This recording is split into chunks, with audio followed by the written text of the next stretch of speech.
In this video, I will show how to convert Word file as a zip file in Windows 10 or 11.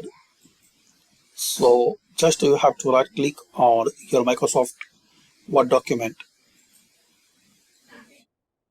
And here guys, just you have to work cursor to WinRAR. If you don't have WinRAR, so just open any browser and type there WinRAR.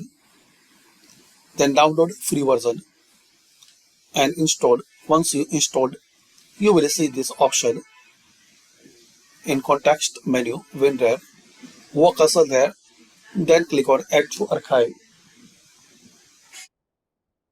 Now here select zip.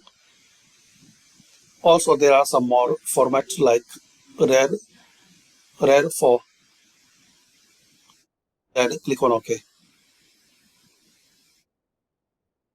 So this way you can convert your Microsoft Word document in WinRAR.